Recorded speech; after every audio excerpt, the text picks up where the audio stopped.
and 895-4460. Thank you for listening.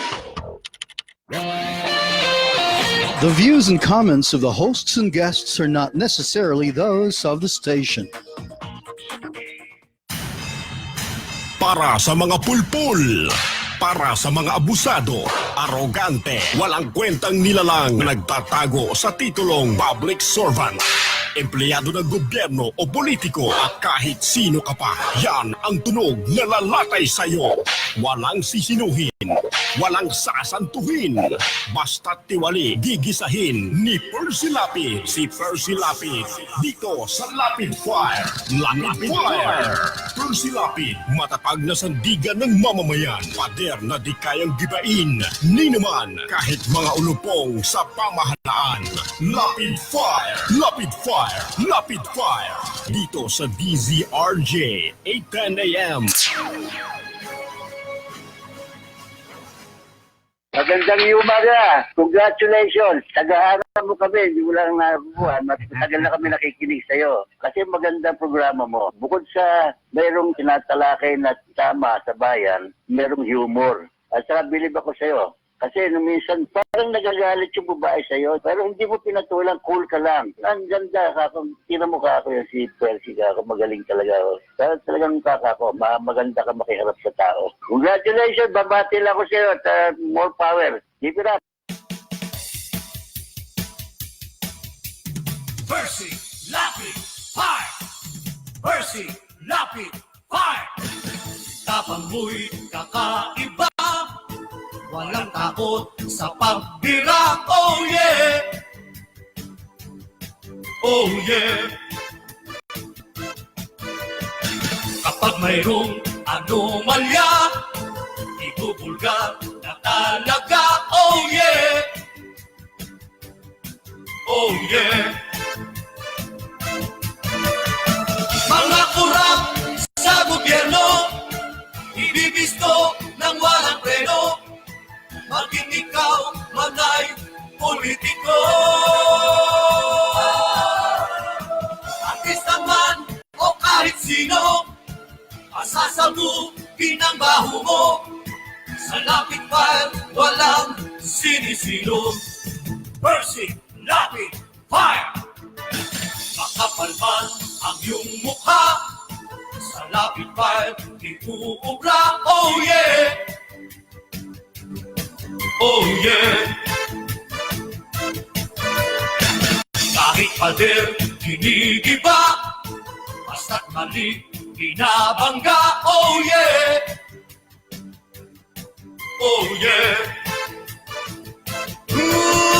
Mga kurap sa gobyerno, ibibisto ng walang preno, maging ikaw man ay politiko. Artista man o kahit sino, pasasabugin ang baho mo. Sa Lapid Fire, walang sinisino. Percy Lapid Fire! Percy Lapid Fire! Percy Lapid Fire! Percy Lapid Fire! Percy Lapid Fire! Percy! Balita, impormasyon at mga isyong may kinalaman sa bayan. Lahat isisiwalat ng walang takot, lilinawin, hihimay-himayin, matapang, ngunit malalim at makatotohanang komentaryo sa Lapid Fire. Lapid Fire. Kasama si Percy Lapid.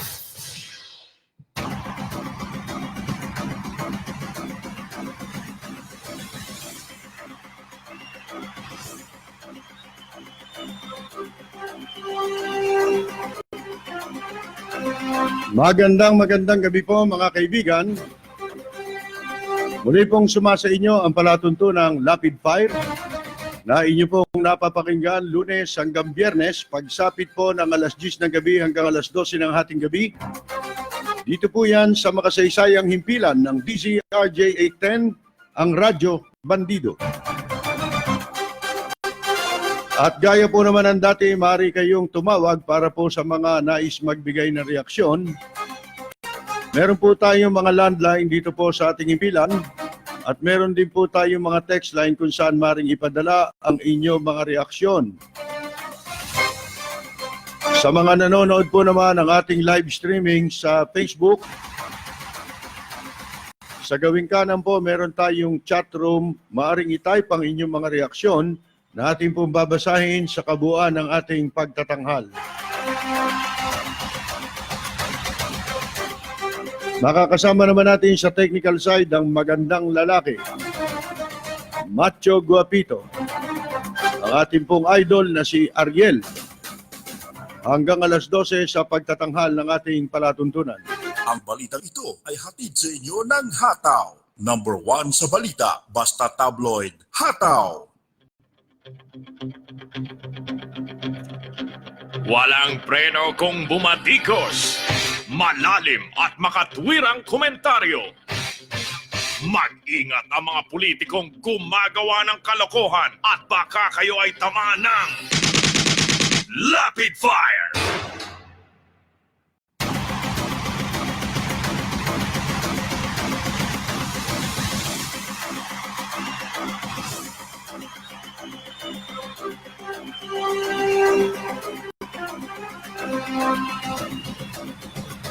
Mga kaibigan, bakit biglang bumagal na yung tapos na ba yung bilangan sa mga senador sa national level? Parang hindi pa, no? Baka naghihintay pa. Baka may umareglo para tumaas pa ron yung bilang nila, di ba? Kung nangungulelat sila, baka pwede pa silang umangat. Ganyan yan. At saka merong nagsasabi, mga kaibigan, bakit daw mas malaki ang bilang ng mga nakuhang boto pag pinagsama-sama kesa mga bumoto? Dami ho, ano? Daming dapat isagot. Samantalang simple-simple lang. Hindi ka na pwedeng magreklamo. Yun lang ang problema. Kaya kailangan talaga isang totohanang reforma ang dapat mangyari. May sa batas ang isang totohanang reforma sa proseso ng ating halalan dito po sa bansa. Hari nawa itong eleksyon na to ay magbigay ng ng leksyon sa lahat, maging sa mga politiko, lalo na yung mga natalo na hindi mo alam paano ka natalo. Diba? Ang gagawin mo lang, tatanggapin mo na lang yung resulta. Kasi baka sabihin nung iba, wala naman na niyang natalo. Tulad ng mga gago sa ibang himpilan. Ang gusto nila, kung ano yung resulta, tanggapin mo na lang. Ayaw na nilang tignan yung mga depekto ng eleksyon. Mga gago talaga palibasa, kumita sila paliwanag nila ngayon yan, ha? Ipaliwanag nila. Ito bang natatandaan ninyo, di ba, si E.R. Ejercito? Dinisqualify yan ng Commission on Elections dahil po sa overspending o labis na paggasta sa anunsyo sa telebisyon, sa ABS-CBN. Bakit ngayon? Ito, paano maipapaliwanag ngayon ito, ha? Yung mga katakot-takotang komersyal, di ba? Na mga kandidato sa telebisyon, walang puknat Mayat-maya Araw-araw. Mantakin ninyo magkano yan? Daan-daang milyon yan. Paano babawiin yan? Magkano ba sweldo ng senador? Pag kinuwenta mo sa loob ng 6 na taon, yung bang ginasta nila dyan sa sa advertisement nila, sa political advertisement sa telebisyon, yan ba katumbas ng kanilang magiging sweldo sa loob ng 6 na taon? Yan ang tanong ngayon dyan. Saan nila kukunin yan para mabawi yan? Ano yan? Gumasta para maging luko-luko? Dito mga ano no? Simple. Alam mo na kung bakit gumasta. Kaya gumasta, mababawi. Ang tanong, paano? Sa pork barrel.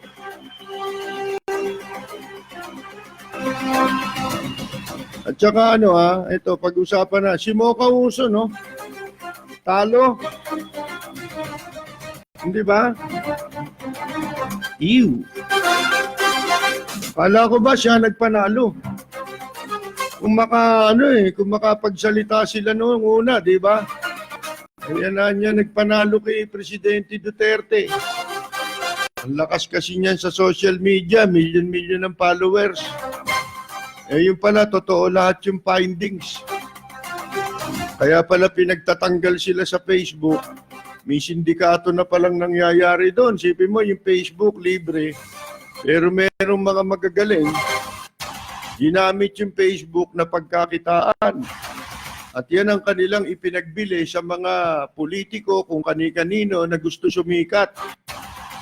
Kaya kita ninyo tayo, di ba sa Facebook merong boost? Nakikita nyo ba yon sa gilid ng Facebook, di ba? Boost. Kung gusto mong dumami ang iyong followers, magbabayad ka. Hindi naman natin kayang gawin yun dahil wala naman tayong wala naman tayong credit card. Kasi credit card ang ginagamit dun mga kaibigan para pataasin mo yung views mo tsaka like. Yung iba kung gusto sumikat, hindi lalapitan yan, yung grupo na ganyan, di ba? Yung mga tinanggal sa Facebook. Mag-o-offer, milyones ang bayad mo. Basta post mo kahit walang katuturan. Kabado yan, kahit na ano pa yan, fake news. Pagka nag-post ka niyan, milyong kagad ang likes mo. Magbabayad ka sa kanila. Ang kapital nila, itong Facebook na libre. Na lahat pwedeng magkaroon ng account. Bakit? Meron na silang built-in, namuhunan din sila, nagtayo rin sila ng mga binabayaran nila na ilang tao magbubukas ng mga fake account. Yun yung mga likes na makukuha mo sa kanila. Yan ang lumalabas na ngayon ng mga katotohanan. Akalain ninyo, 100,000 nakuha ang boto. You. Ano yung party list na yun? Mga kaibigan, marami pang pinaniwala ito. Tinanin nyo yung resulta ng overseas absentee voting. Hindi naman pala ganun karami ang supporter ng administrasyon Hindi ba? Ilang percent lang pala yung bumoto sa overseas absentee voting natin. Pero pag pinanood mo o tinignan mo sa social media, sa Facebook especially, lintik po ang dami ng views Multimillion Sipin mo, mahigit 5 million daw ang follower ni ilan ba? Milyon? 5 million. Sabihin natin, 5 million yung sinasabi nilang follower nitong si Mocha Uso.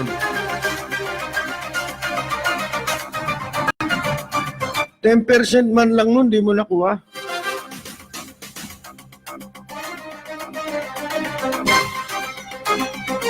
Paano? Puro fake account yun. Yung follower, mga multo. Ghost followers.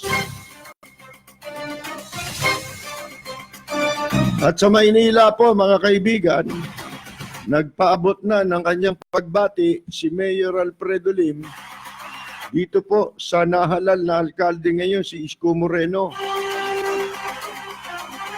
Pero meron muna tayong tawag sa linya. Bigyan daan natin, nasa linya natin si Mr. Arman Guban. Magandang gabi po. Kapitol, magandang gabi. Opo. Alam mo, dito sa Taguig, no? Tuloy-tuloy pa rin ang panluloko sa mga... sa talaga yung binatikos mong mga kaitano, Kapitol. Hindi, kasi ang katakataka ho dyan, lumabas ang tao. Opo. Ang dami, napanood ko sa TV. Ngayon, yun hong ganong karaming tao, napakahirap i-orchestrate nun. Yung tatawagin mo sila, sasabihin mo sa kanila, lalabas tayo sabay-sabay sa karsada. Napakahirap gawin nun. Tsaka dun sa pagitan nung katatapos na eleksyon at tsaka yung panahon, mahirap makapag-master ng ganong karaming tao. Alam mo, Kaya ang ibig kong sabihin, dapat pakinggan yung panawagan na yon dahil baka mamaya yan, maging sunog na malaki yan. Oo nga po, Kapilsi. Alam mo sa Taguig, no? Oo. Malungkot. Kasi sa totoo lang, no? May mga kamag-anak kasi ako dyan lahat, no? Diyan nakatira. Dito kasi tayo sa Las Piñas, malapit lang tayo sa inyo, Kapilsi.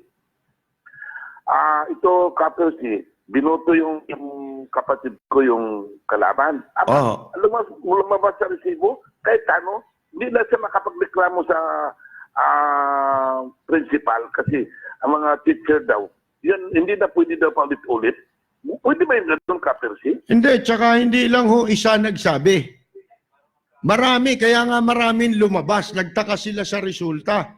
Ang kapal ng tao Opo, nakapagtaka naman, Kapirsi, biro mo, District 1, kahit ano pa rin. District 2, kahit ano. Biro mo, walang lumabas, masin konsihala, walang lumabas, masin isa. Nakapagtaka. Hindi ako doon nagtataka. Nagtataka ako yung paglabas ng tao. Ibig sabihin, pare-pareho ang sentimiento nila. Opo. Kaya kailangan magkaroon ng... Magrarally na lang po itong mga taga-Taguig. Kanina pa lang, marami na po. 5,000 katao nagrarally sa may Tipas, Pateros. Kasi gusto talaga nila, magbabago naman ng Taguig. Hindi, dapat... Pero mo, 10 years na, hindi pa rin nagbabago. Hindi, wala na tayo doon. Pero ang kinu-question dito, yung resulta ng eleksyon, di ba ho? Ang importante dyan, paano nilang i-address o sasagutin yung problema na yan dyan sa Taguig? Kasi baka yan lumaganap yan. Yun ang inaalala natin. Baka mamaya pagsimulan ng hindi magandang gulo yan sa buong bansa. Opo. Di ho ba? Kasi sa totoo lang, District 1, District 2, talagang puro Cayetano lumabas. Ito naman si Lino, lumabas talaga. Hindi naman talaga ito talo na taga-Taguig. Taga-Muntinlupa naman talaga sila Laging tumatakbo yan doon. Talo sa Muntinlupa. Tinan mo si Rinrin Cayetano, natalo. Sa Muntinlupa yun, si Erap nga, yun Si Erap din, ganun din. Takbo ng takbo. Parang dumating talaga ang karma. Dumating lahat ng mga... Parang isinumpa kamag-anak niya, kapatid. Talagang pamangkin niya, tumakbo. Wala namang lumabas. Parang isinumpa si Erap Parang sinumpa na. Lahat sila, bagsak. Tingnan mo yung kabilang istasyon doon ng kaibigan mo, si Natitat. Wala na rin. Kasi alaka daw niya yan si Erap. Hanggang ngayon, wala naman. Hindi di ba, yung pangyayari sa Taguig, yan yung sinasabi ko. Dapat yan, paano ngayon yan? Iproklama na. Siyempre, ang gagawin ng Comelec dyan, tetenga yan. Hindi nila gagawin, Oo nga po. hindi nila gagawin yung trabaho nila. Ang dapat, lutasin nila kagad dyan habang maaga. Hindi malutas-lutas pa ito. Talagang ang kapal ng mga mukha itong mga Cayetano talaga. Hindi, tsaka yung Comelec. Yung Comelec ang dapat umaksyon di ba? Tingin ko dito, ang Comelec at Kapirsi, bayaran din. Yun na nga ang suspecha nga ho. Kaya nakakatakot nga ho, yung may mga taong lumalabas na ganyan. Kasi, pagka yung ibang dayaan na sinasabi, ang dami kong kino-question hindi nila may papaliwanag yan. Oo nga, bilib nga ko sa'yo, marami kang question. Ayaw naman nila mapaliwanag nila. Yung simple lang simpleng mga pag-question lang. Hindi nila may papaliwanag yan. Ang gagawin yan, kunyari wala silang naririnig. Magpapatay mali yung mga yan. Akala nila, Kapirsi, pasalamat na ako sa iyo, Kapirsi, ang tagal mo sa himpilan, talagang hindi ka talaga tumigil sa pagwawakwak dyan sa salita dyan sa iyong mga tulungan ng mga tao. Hindi ano naman tayo gusto lang natin magkaroon ng kamulatan. Isipin ninyo si Erap, ilang taong kong binabanatan niyan gabi-gabi. Opo. Ha? Isipin nyo ngayon lang bumagsak. Mm. Pero pagbagsak naman niya, kasama lahat. Opo. Yung buong angkan niya. Di ba? Mm. O yun. Opo. Okay na sa akin yun. Isa na umalaking premyo. Kahit hindi Opo. ako magkaroon ng award. O, Oh. yun na pinaka-award ko. Tingnan mo yung mga si Ido Manzano din sa San Juan. Talo din. Yun Kahit ang- sa Paranaque yan. Hindi. Sa Paranaque, bakit napunta sa San Juan? Hindi, taga Makati yan. Tumakbo sa Makati yan eh. Talo rin yan eh. Opo. Disqualified din eh. Oh, disqualified. Pero, sa totoo lang, taga Paranaque dati yan. Lumipat lang sa Makati. Oo. Yun ang katotohanan na hindi talaga totoo na nakatulong kay Lito Lapid yung ang probinsyano. Oo. Ang ibig sabihin na ito si Lito Lapid, manipulasyon yung panalo nito. Questionable ang panalo ni Lito Lapid. Wala naman. Naniniwala ka ba sa rating? Bayaran din yung rating. Yung survey. Oo. Totoo Oo. lang.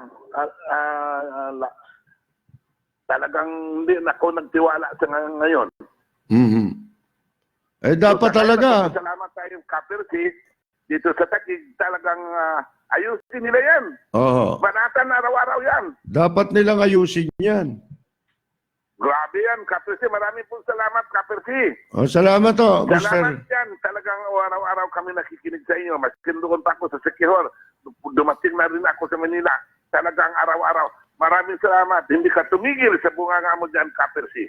Salamat po Mr. Guban.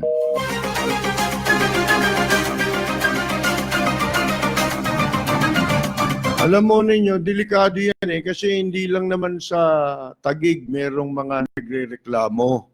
Yung may mga concern. Bakit? Masama ho bang ipaliwanag natin yan?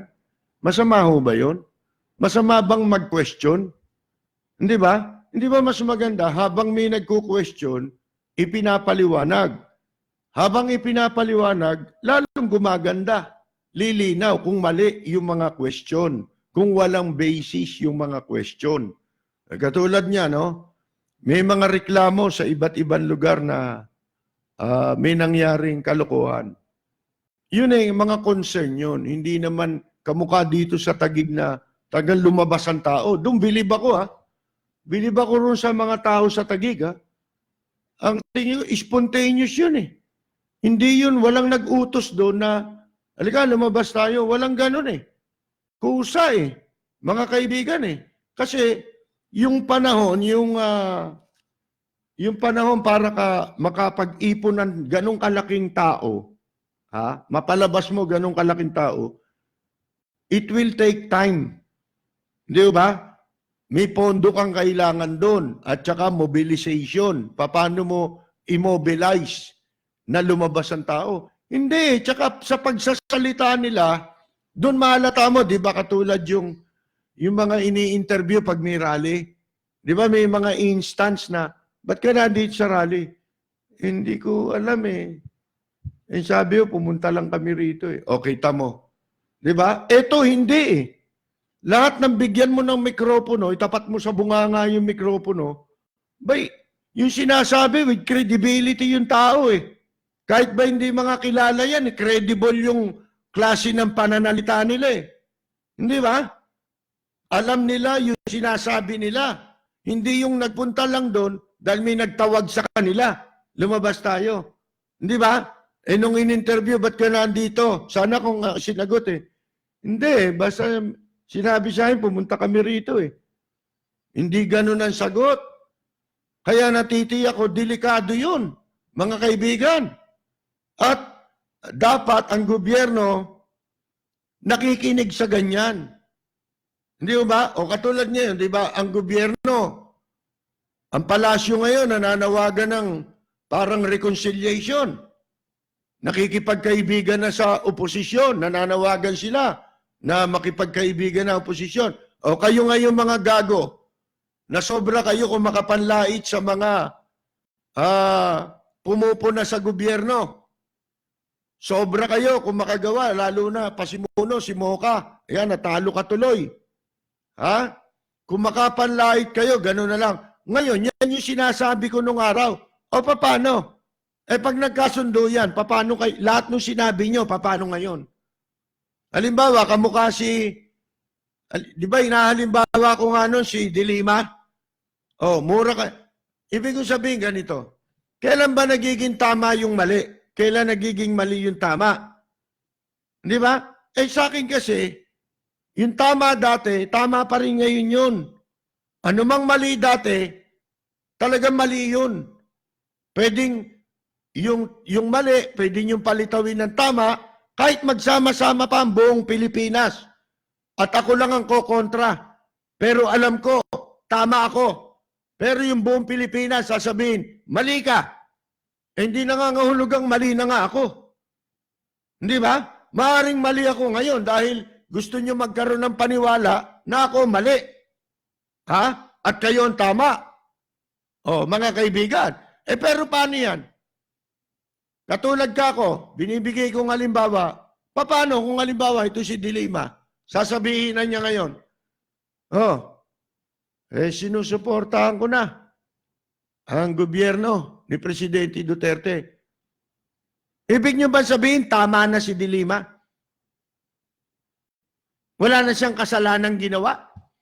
Wala na siyang kasalanan na dapat panagutan? Pagka ba ginawa ni Dilima yun magiging tama na siya? Mga kaibigan, kaya wag masyadong sobra. Ang mga gumagawa kasi nga niyan, mangmang. Yan yung mga fake account, di ba, na ginagamit sa Facebook. Nakita ninyo, yan ebidensya, si Mocha Huson, talo. Mamaya, papatuloy natin yan. Pagkatapos po ng ilang paalala mula po sa ating himpilan. You're listening to DZRJ 810 AM. We'll be right back after these reminders. Jacinto Color, steel roofing. You can be sure it's durable. Jacinto Style. Jacinto Color, steel roofing. High quality. Quick delivery. Check out Jacinto Style and other roofing profiles of Jacinto Color. Guaranteed 5-day delivery. Call 921-4444 or email us admin@jacintocolor.com. Quick delivery. Jacinto Style. Or you may text 0917-875-1867. Your health matters. You matter. And we care. Tune into Healthline with Makati Med, moderated by Nicole Jacinto, every Wednesday from 7 to 8 p.m. on DZRJ 810 AM. Experienced doctors, straight-to-the-point interaction, answers, tips, and a chance for you to take charge of your health. So tune in and don't miss a beat. Healthline is also brought to you by PCSO. Sa PCSO, bawat taya para sa kawang gawa. Balita, impormasyon at mga isyong may kinalaman sa bayan. Lahat isisiwalat ng walang takot. Lilinawin, hihimay-himayin, matapang, ngunit malalim at makatotohanang komentaryo sa Lapid Fire. Lapid Fire. Kasama si Percy Lapid.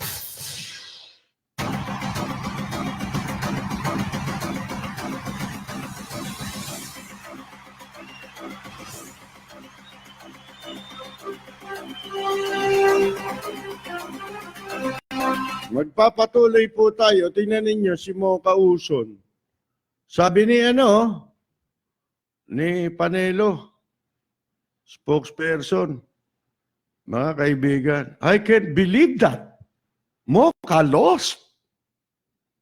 Natalo raw si Mocha, hindi raw siya makapaniwala. Ni isang pwesto, hindi nakakuha sa Kongreso, pwede sila magkaroon ng 3. Di ba?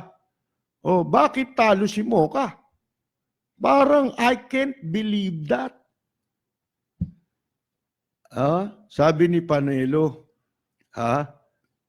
nung siya po matanong kung ano masasabi niya sa AA Kasosyo Party List. Na hindi nakakuha kahit isang pwesto sa Kongreso. dahil base po sa partial and unofficial tally kahapon, as of 5 p.m. kahapon, alas 5 ng hapon kahapon, ang bilang, binibilang pa yan kasama sa bilang ng senador. Itong party list ni Uson, nakatanggap lang ng 116,815 votes. Pero hindi ito nakaabot doon sa requirement of 1% of total votes to get at least one seat. Di ba 2%? Hindi naman 1% mali itong dyaryo. Maliban na, binago yung batas dyan.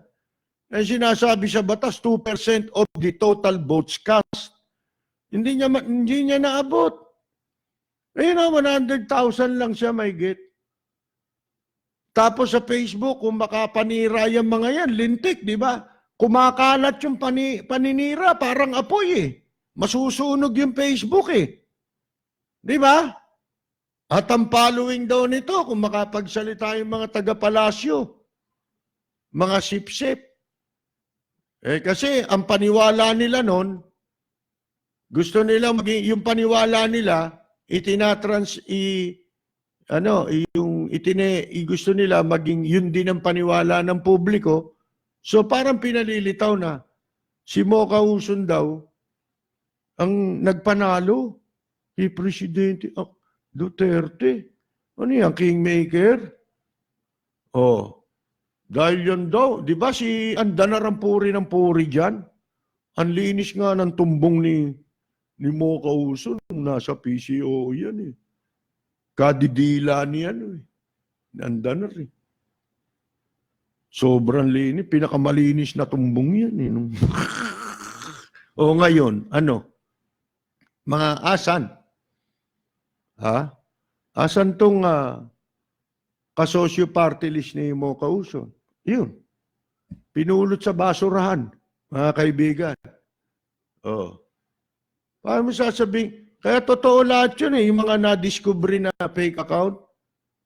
Yung nagbebenta ng kanilang serbisyo, pararamihin yung likes, views, dahil alam na nila yung mekanismo paano ginagawa yon.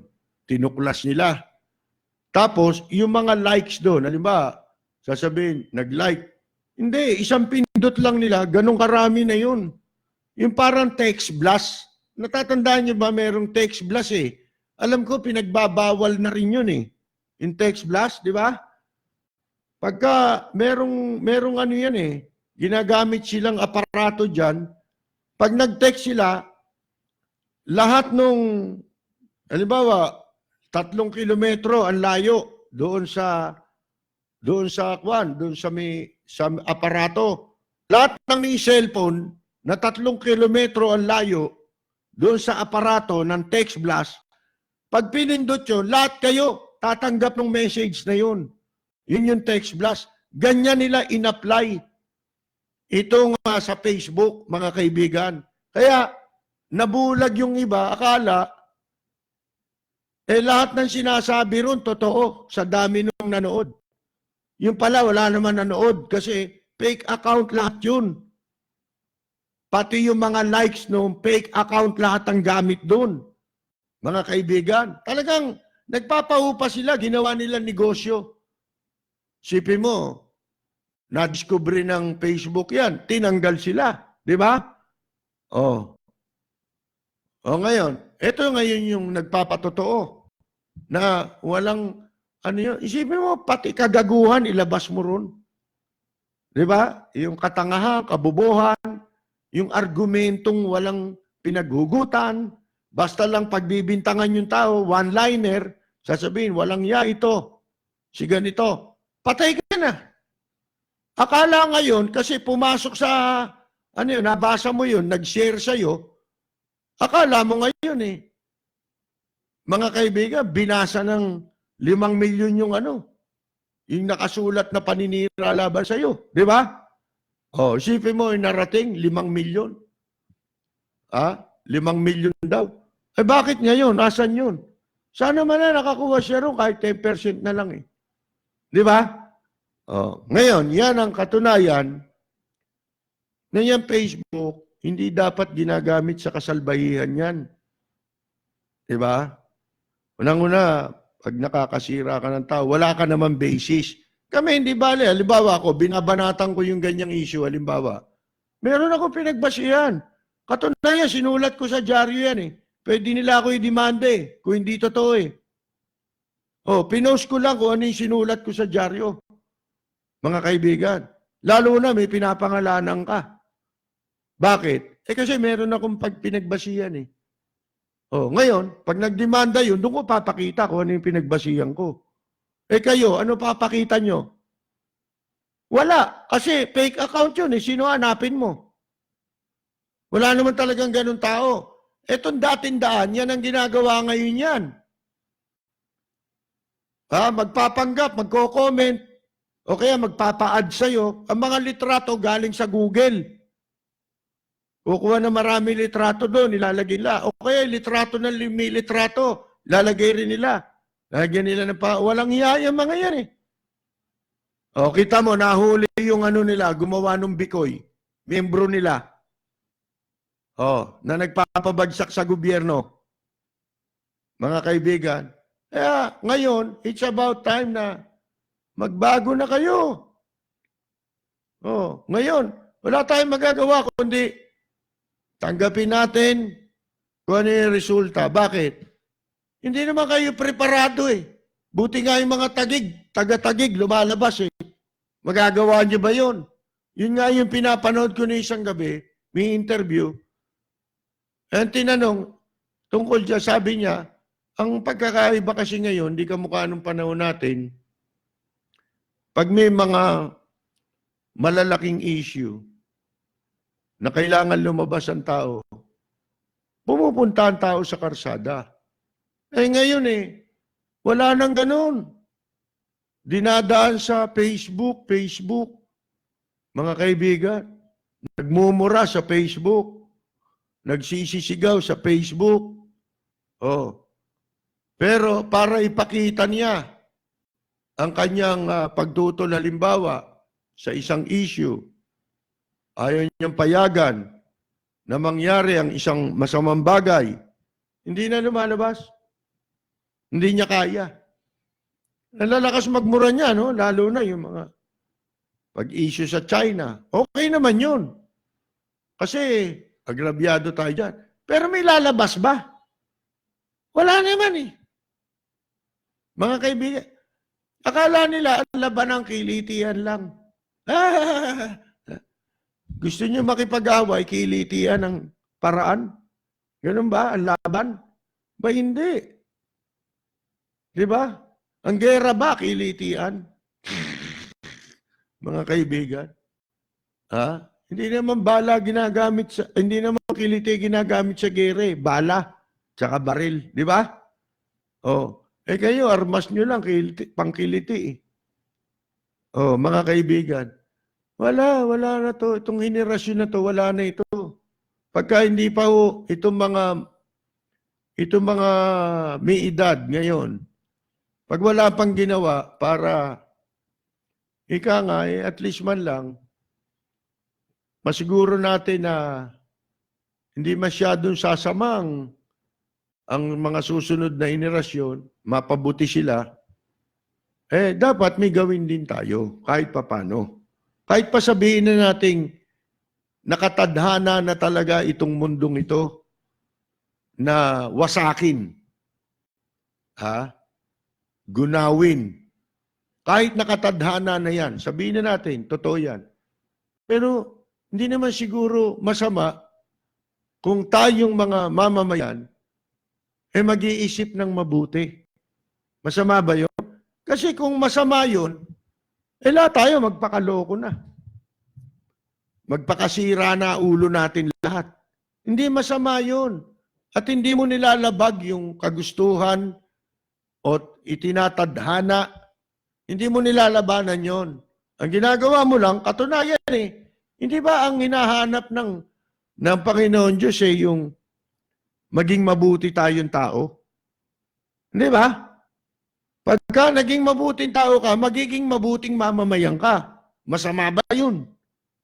Kasi pagka nag-uusap na yung mga reliyon, hindi, wala ka na magagawa dyan Pagka yung hindi nila matanggap, yung sinasabi mo para sa ikakabuti, hindi sila makapag-argumento, hindi sila makasagot ng issue, ang sasabihin nila sa'yo, hindi, bayaan mo na yan kasi itong mundo nakatakda namang wasakin ng Diyos ito gunawin ng Diyos ito pero hindi naman sinasabi, huwag kang gumawa ng mabuti.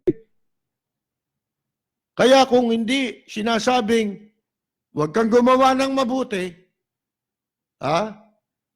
hindi masama. Lalong hindi masama kung mag-iisip ka ng mabuti. Hindi ba? Kaya tigil-tigilan niyo ako yung mga nagpapayo ng ganun. Gugunawin daw ang mundo. Tama! Naniniwala ako ron. At darating yung panahon na yun. Alam natin yun. Pero habang hindi dumadating yun, hindi masama na ang tao ay mag-isip ng ikabubuti. Hindi ba? Kasi yung pag-iisip ng para sa ikabubuti, yung pagpapayo natin, tayo, nag-iisip tayo, ibig mo sabihin, kung masama yung mag-isip ka ng ng mabuti para hindi mahadlangan yung pagkawasak ng mundo, ganun ba yon? Di sabihin mo sa mga anak mo, bahala na kayo sa buhay nyo. Di ba? Bakit nagpapatuloy ka pa? Napayuhan mo pa yung anak mo. Para sa kanya, wawasakin din lang naman tong mundong ito Magpakasama na kayo. Di ba? Magsyabo na kayo. Magdroga kayo. Magsugal kayo. Yun ang sabihin natin. Kung gusto mo talagang mapabilis. Hindi naman sinabing ganun sa Biblia Di ba? Ang sinasabi, ginagarantiyahan sa Biblia, itong mundo wawasakin. Kaya, hindi masama. Hindi ho sinasabing magiging masama ang mag-isip ka ng para sa ikabubuti. Kasi sinasabi sa Biblia, ang tao magpapakasama Magpapakasama yan Magpapakasira. Katunayan ngayon baliwala na nga yung isang leksyon na natutunan natin sa eleksyon. Alam nyo kung ano? Baliwala na yung maging pamantayan sa pagpili. Yung magpayo ka o kaya magpaalala ka na sa pagpili ng tama mong iboboto, baliwala na yan. Mas maganda pa nga pagka susunod na eleksyon, sino ba walang ya? Iboto natin yan. Bakit? Nagsusugal yan. Ayaw nyo ba yan? Nagsiyasyabu yan. Yun na dapat ang sasabihin mo. Huwag ka nang babanggit nung iyan nakatapos yan. Maraming kabutihang ginawa yan. Wala na yun. Hindi na yun ang basihan ng eleksyon. Lalo na kung tayo na naniniwala pa rin sa kasi yun ang tama, hindi ba? Yun ang tamang prinsipyo dapat natin, di ba? Ang pagpili ng iboboto, yung merong nagawang kabutihan. Yun ang pagtitiwalaan natin. Pero hindi na ngayon uso yun. Pero, ibig mo sabihin, titigil na tayo. Hindi na natin gagawin yung mabuti, kung ano yung mabuti. Titigil na ba natin? Ang pagsasabi na, huwag niyong gawin yan. Tigil na natin yung pagpuna sa mga magnanakaw. Pabayaan na natin sila magnakaw. Ganun ho ba yun? Hindi. Kaya, lahat yan nag-i-exist. Lahat tayo, sabi nga no man is an island. Ang media nandyan. Wala tayong magagawa. Corrupt din yan yung media. Pero mabuti na rin, yung merong pumupuna. Mabuti pa rin yun. Kaya nga sabi nung ibang leader sa Amerika, mas ano pa mas pipiliin ko anya na magkaroon ng press. Kasi yung press, yung pahayagan yan di ba? Isa yung pahayagan sa mga sinasabing press. I would prepare a press without a government. Mas pipiliin ko ang mayroong press kahit walang gobyerno. Kaysa may gobyerno pero walang press. Di ba? Hindi maganda yun, yung walang kalayaan na. Ito lang itong eleksyon na to. Ang pansinin natin dapat dito, dumadami ang grupo na ang gusto nila, adhikain nila maging malinis ang halalan. Maging maayos ang halalan.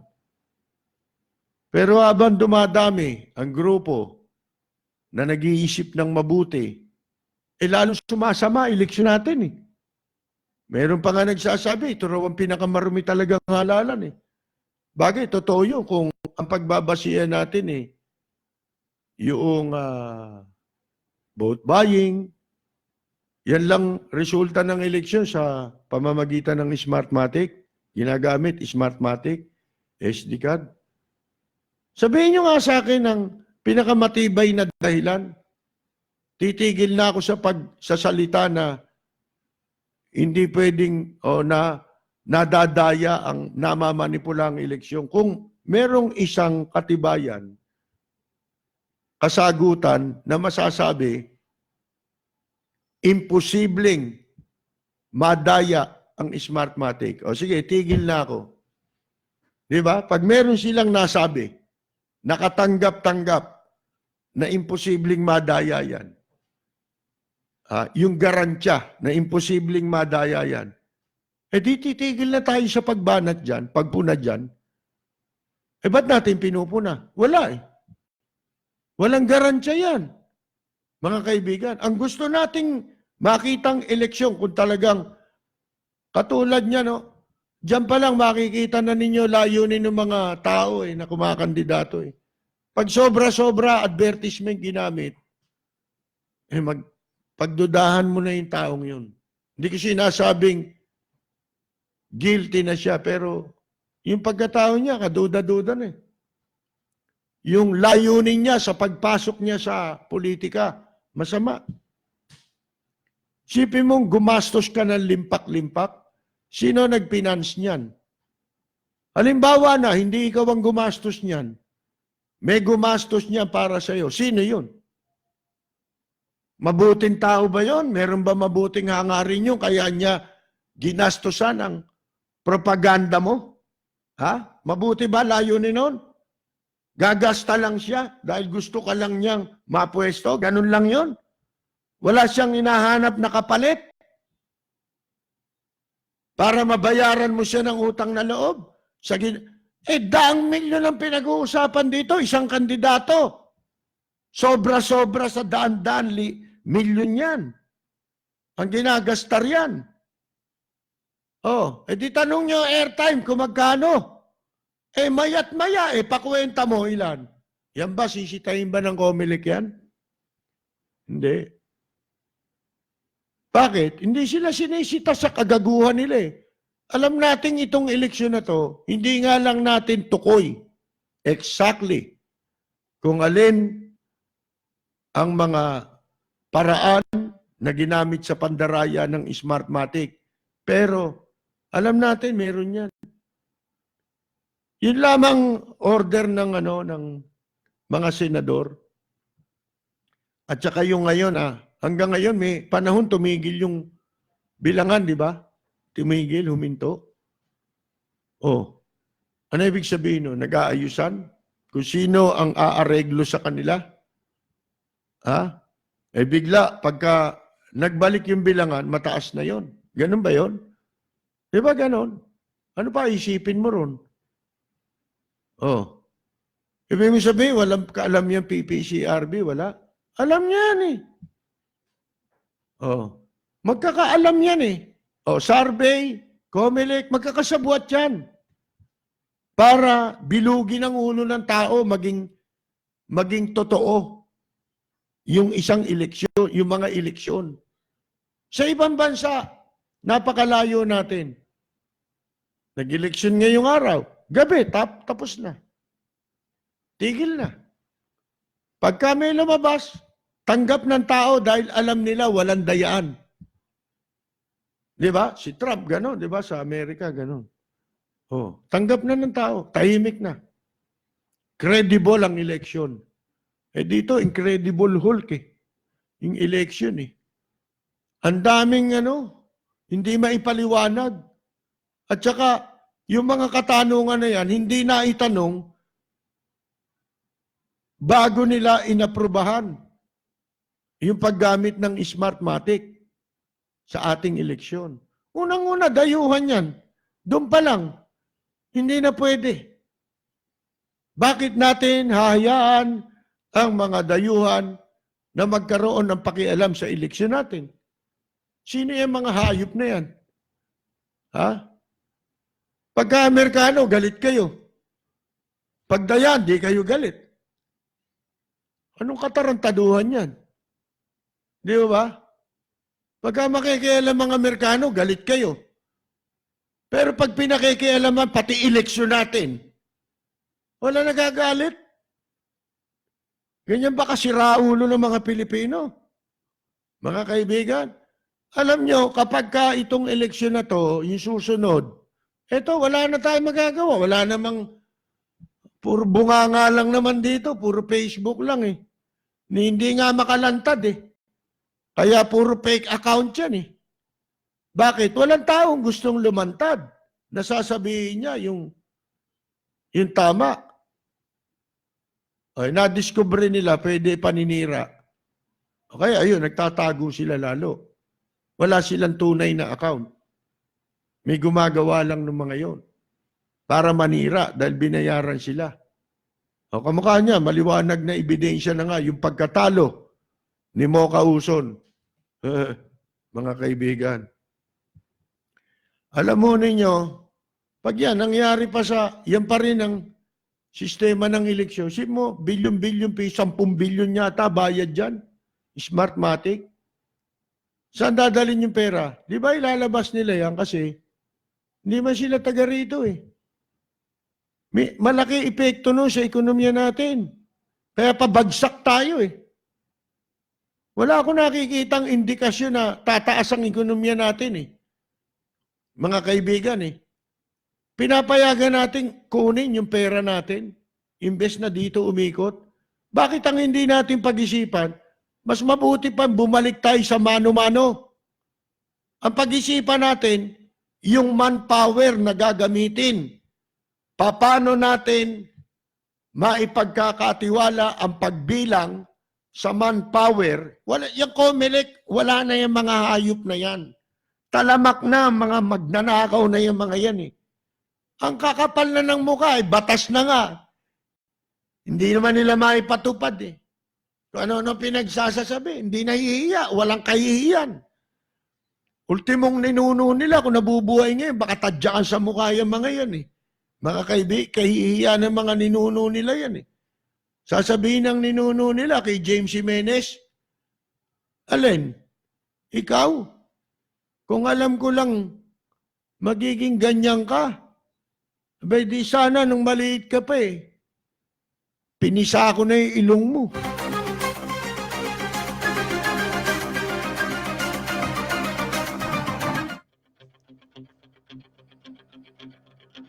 Walang preno kung bumatikos. Malalim at makatwirang komentaryo. Mag-ingat ang mga politikong gumagawa ng kalokohan at baka kayo ay tamaan ng Rapid Fire!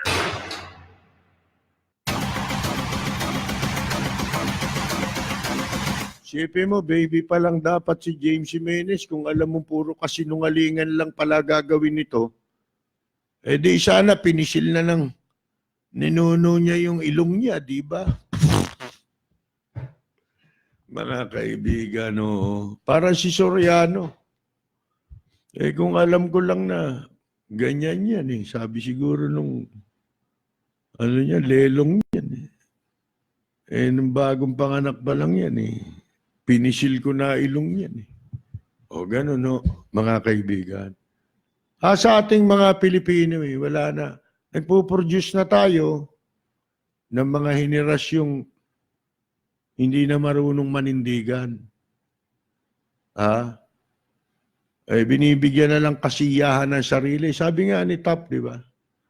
Itong Pilipinas, di makapamumuno ito ng gobyerno nila, sarili nila.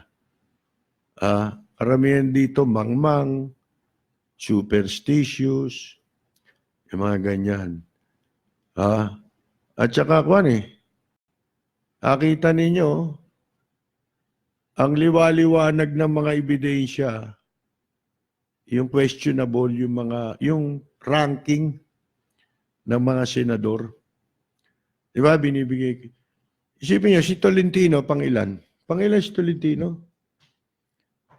Siyam? Kung sino-sino sinasabi ninyo, magic ni Presidente Duterte, nakakaya pag sinabi mong kaya pumasok si Tolentino, may magic si Presidente Duterte. Walang magic yan mangkukulam. Alam mo kung bakit? Kung hindi dinala si Tolentino ng Iglesia ni Cristo, asan si Tolentino ngayon? Di ba? Asan ngayon yan? Alam mo, panloloko Umpisa pa lang Sa survey pa lang Yung survey, panloloko yun. May nagbabayad niyan, magkakasabwat yan, nag-uusap-usap yan Comelec. Meron niyang agreement in principle siguro. Nagkakaintindihan sila. Kung sino yung palilitawin ng survey, doon ibabase ng Comelec ang bilang nila, tsaka ng Smartmatic. Mga kaibigan, bakit ikanyo? Ang daming pinagbasihan, di ba? Nung nangunguna si Lito Lapid, kasama siya sa top 3 hanggang top 5. Ano sinasabi ng mga analyst, mga punyeta, akala mo mga totoo. English pa para hindi ka maintindihan Lalaki ng putya, mga professor daw itong mga hinayupak na to. Yan ba mga magtuturo, professor? Di puro panloloko ituturo niya, mga walang yana yan. Di ba? Yung sa survey. Lalaki ng mga kaibigan, kasi raw, probinsyano. Probinsyano. Top 1 to 5, si Lito Lapid. Doon sa survey. Hanggang sa kahuli-hulihan yun, nasa survey. Nasa top 1 to 3 to 5, di ba? Ganun ang ranking niya. Yung pinakahuling survey na inilabas nila, na yun ang positioning ni Lito Lapid, wala pa ang desisyon ng Iglesia ni Cristo. Ano kasunod? Nagdesisyon. Kasama si Lito Lapid. Sa dinala. Ano resulta ng eleksyon? Nasaan si Lito Lapid? Number 7. Number 7. Isipin mo, from 3 to 5, naging number 7. Survey, number 1 to 3. Pagkatapos, nung dinala, dapat lalong tumaas. Di ba? Nung dinala ng Iglesia ni Cristo, dapat lalong tumaas. Si Lito Lapid, ba't bumagsak? Anong ibig sabihin? Hindi totoo yung survey. Yan ang maliwanag.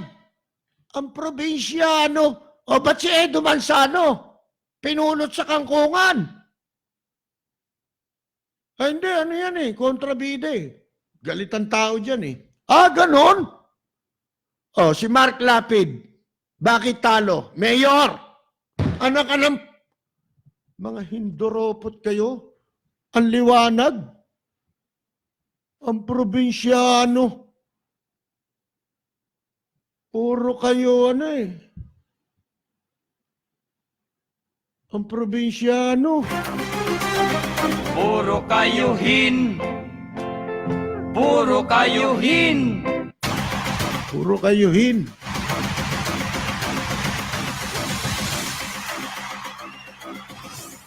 Puro kayuhin. Puro kayuhin. Puro kayuhin. Puro kayuhin.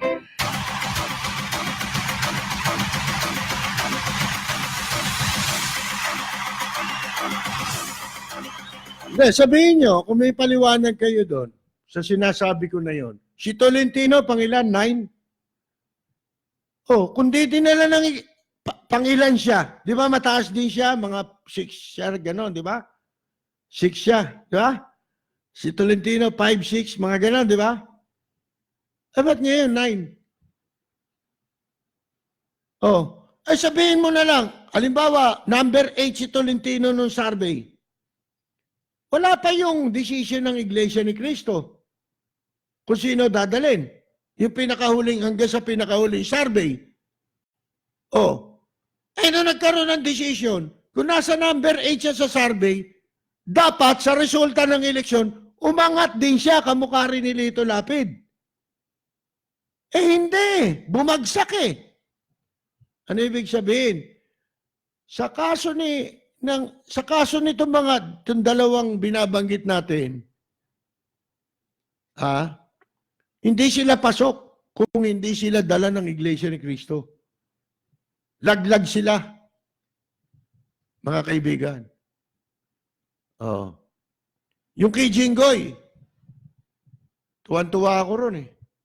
Number 15. Dapat nga number 70. Dapat kung 69 ng kandidato, dapat si Jinggoy number 70. Mga kaibigan. Natuwa ako, bakit? Ba maraming marunong bumoto na hindi siya binoto. Dala pa yun, Oo. Kung hindi dinala yun, talagang number 70 siya.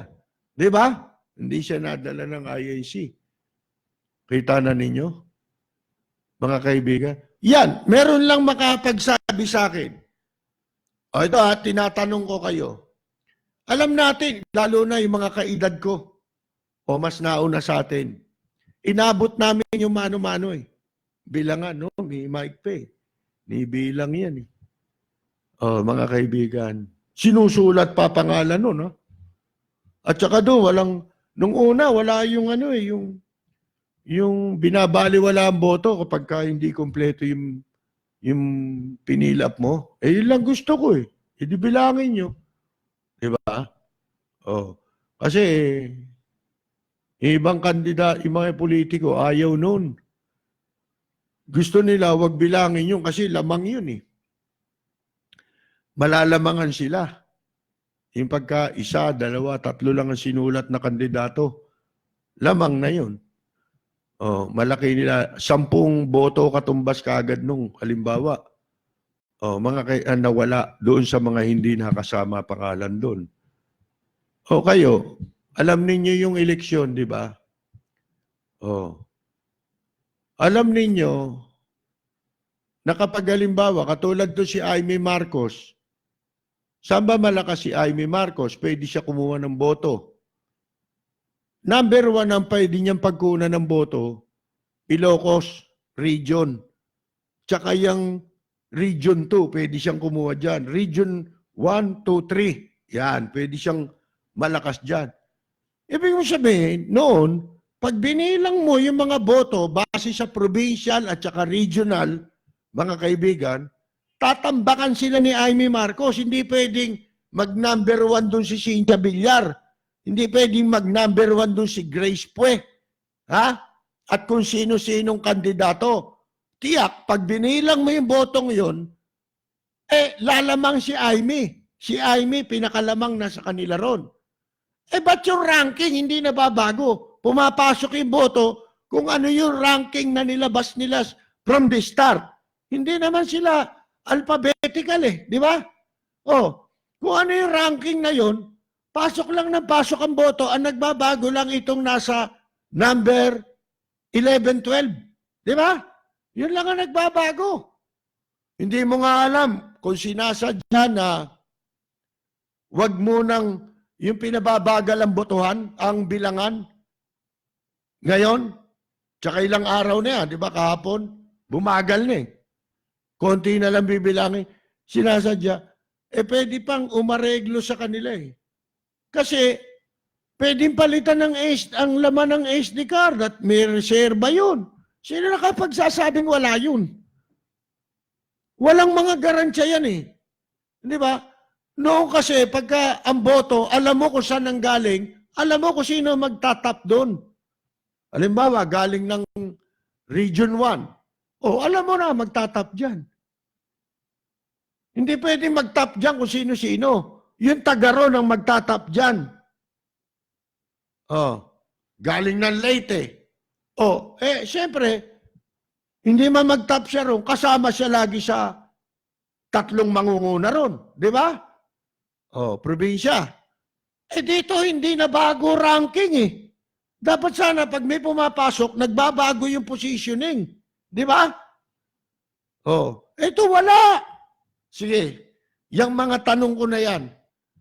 Meron lang isang listener dito. Viewer natin, ang makapagpaliwanag sa akin dyan, nakatanggap-tanggap. Hindi na ako pupuna, mga kaibigan. Ngayon, pag walang makapagpaliwanag niyan, maaaring tinatanggap natin pero hindi nangangahulugang naniniwala tayo. Iba yung tinatanggap mo lang kaysa naniniwala ka. Di ba? Oh, kasi wala ka naman magagawa kung hindi mo tatanggapin. At kaya mo tinatanggap dahil gusto mo maging maginoo ka na. Gusto mo mag-move on. Di ba? Gusto natin mag-move on. Kalimutan na natin yan. Kasi politika lang naman yan. Lalong walang maidudulot na mabuti sa atin yan. Pasasamain lang yan ang loob natin. Pagka masyado kang, dyan mo masyadong inilagak yung panahon. Di ba? Inaksaya ang panahon mo dyan. Abala lang yan. Makaka-stress lang yan. Kaya natin to pinag-uusapan para himukin ang mamamayan. Na kung po pwede, huwag tayong pumayag na sa susunod na eleksyon, ito pa rin ang gagamitin natin sistema. Hindi lang basta gano'n na hindi tayo dapat pumayag. Dapat yan, ngayon pa lang, meron tayong gawin. Unang-una na nga, kung paano natin pe-pressurein ang mga gumagawa ng batas na magpasa ng mga batas, kunin ang consensus ng taong bayan, ipunin ang mga irregularities sa eleksyon. At bawat irregularity ay ihahanap natin ang solusyon sa bubuing batas, hindi na mangyayari kung ano yung pagkakamaling yun. Ganon ang paggawa ng batas. Hindi yung kasi gumagawa sila ngayon ng batas, sila na lang eh. Tinanggal na nila yung pagkonsulta sa tao. Hindi na nila, binabaliwala na nila ang publiko, ang mamamayan sa paglikha nila ng mga batas. Kaya tuwing gagawa sila ng batas, depektibo eh. Hindi na a-address yung tunay na problema. Basta lang may masabi may batas sila. Bakit? Walang public consultation eh. Dapat sa anumang batas, lalo na eleksyon, concern yan ng bawat mamamayan. Nakasalalay ang kapakanan ng bansa at mamamayan dyan. Kaya dapat lang kasali tayo sa pagbuo ng batas. Kailangan nating pakilusin ng gobyerno. Ipakilala natin ipaalam natin sa kanila dapat, tayo mga mamamayan, na yun ang gusto nating mangyari. Hindi pwede sa Facebook lang yan. Kailangan, kung kinakailangan, lumabas, kalampagin sila sa paggawa nila ng batas.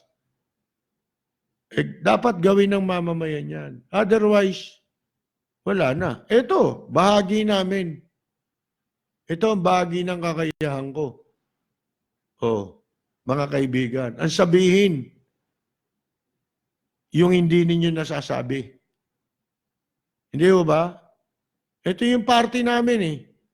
Ngayon, yung ibang tungkulin, yung iba naman ang gagawa. Lahat tayo merong gagampanan. Pagdating sa pagkilos natin, para ipakita natin sa mga senador, sa mga mambabatas, ito gusto namin, reformahin ng eleksyon. Although tinatanggap namin ang resulta ng eleksyon, hindi ibig sabihin naniniwala kami sa resulta. Yun lang yun, mga kaibigan. Kaya kami ay bilang mga botante, mamamayan ng bansang ito, inuutosan namin kayo. Di ba? Balangkasin na ninyo ang isang totohanang reforma, batas para reformahin ang eleksyon dito sa Pilipinas. Isipin mo hanggang ngayon, ganyan tayo kaluko-luko. Nagpapaloko tayo sa Smartmatic, 10 bilyon. Mga pinagkakakitaan na tayo, kumikita pa sa politiko, niloloko pa tayo. Binibigyan pa tayo ng mga pananalunin nilang magnanakaw sa gobyerno. Hindi ba? Isang katangahan na yan, pinapayagan natin. Ha? Mga kaibigan, yan na lang ang paraan eh. Ito lang magagawa namin. Sana kung may makakagawa ng ganito. Dito kayo. Di ba? Kami naman gagawa nung iba. Hindi naman nyo kaya eh. Wala naman may dibdib eh. Yung walang may dibdib, naiinggit pa eh. Hindi nila masabi, hindi nila kaya sabihin, nagagalit doon sa nakapagsasalita. Di ba? Siya, hindi naman niya kaya sabihin. Mga kaibigan, wala silang lakas ng loob na sabihin ang katotohanan. Ha? Mga kaibigan, yun lang po eh. Ha? Pagbabalik tayo. Patapos ng ilang mga paalala. You're listening to DZRJ 810 AM. We'll be right back after these reminders. Step right up, folks. This is RJ. I may be getting older, but my guitars are getting younger. My birthday sale is coming up. Saturday and Sunday, June 1 and June 2nd. Get set for the legendary birthday sale. This is your chance to buy your dream guitar at any RJ Guitar Center. Every item in all the stores is on sale. Now listen carefully. Opening to 12 noon, 20% off. 12 noon to 1 p.m., 25% off. 1 p.m. to 2 p.m., 30% off. 2 p.m. to 4 p.m., 35% off. 4 p.m. to 8 p.m., 40% off. 8 p.m. to closing, 50% off. Every item in all the stores on sale. Limit 3 items per customer. Cash and all major credit cards are accepted. RJ Guitar Center has 19 stores. See you there. For more information, visit our Facebook page at facebook.com/RJ Guitar Center. All Taylor guitars up to 20% off only all day long. For DTI FTEB permit number 8180 series of 2019. Balita, impormasyon at mga isyong may kinalaman sa bayan. Lahat isisiwalat ng walang takot. Lilinawin, hihimay-himayin, matapang, ngunit malalim at makatotohanang komentaryo sa Lapid Fire. Lapid Fire. Kasama si Percy Lapid.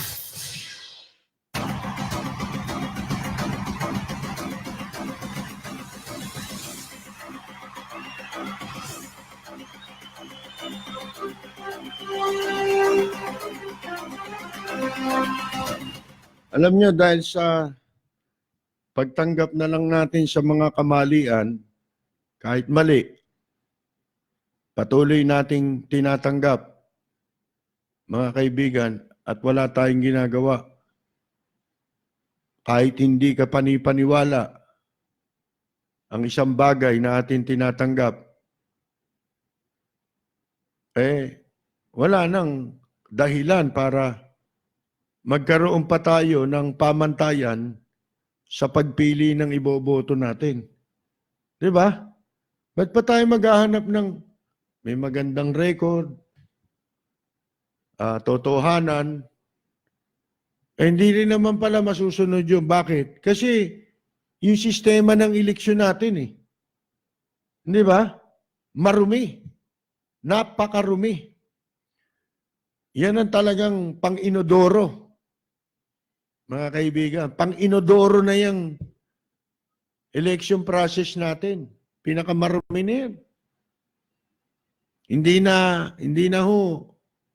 Hindi ko na maatim. Sa totoo lang, na dayuhan, pinapakialaman ng boto ko. Ha? Hindi ko alam kung pinalitan niya yung boto ko, ano? Kasi dayuhan siya Saka nakakita ng ganyan. Tayo pumipili nung dapat manungkulan, tapos dayuhan ang magsusupervise. Hindi ko na maatim yun. Ha? Maraming magdudunong-dunungan. Wala naman. Mga kaibigan, wala naman masabi. Di ba? Sinasabi ko, yan ang napala nyo ngayon. Kamo mo kauso nyo. Siya mismo, naging biktima siya ng sarili niya. Di ba? Biktima siya ng sarili niya. Ano tatawag mo dyan? Ba't ka magugulat? Di ba? Wala raw paano? Yung gusto nyo paniwalaan, yung gusto lang ninyo. Namimili kayo. Ang totoo niya ng gobyerno, walang karapatan na mamili ng paniniwalaan nyo. Dahil pagka ganyan, divisive kayo. Di ba? Divisive ang isang gobyerno na pumipili ng kanyang paniniwalaan. Pumipili ng kanyang pakikinggan. Hindi yan gobyerno para sa Pilipinas, ng isang bansa. Kundi yan gobyernong humahati sa bansa. Mga kaibigan, hindi natin dapat hatiin ang ating bansa. Bakit natin tinatanggap kahit hindi tayo naniniwala sa eleksyon? Ito naganap na eleksyon. Dahil ang hangad pa rin natin, yung mas mataas at mas importante, ano yun? Yung pagkakaisa ng taong bayan. Yung pa rin ang pinaka-importante. Kaya dinaya tayo. Aksayang panahon lang yan. Kasi una, wala namang makikipaglaban. Wala namang handang ipaglaban ang kanyang boto. Mga kaibigan, useless. Mga kaibigan, di ba? Magreklamo ka pa, useless lang Ano nga yun ang iisipin natin lahat dapat? Yun ang pinaka-importante na lang Na pansamantala,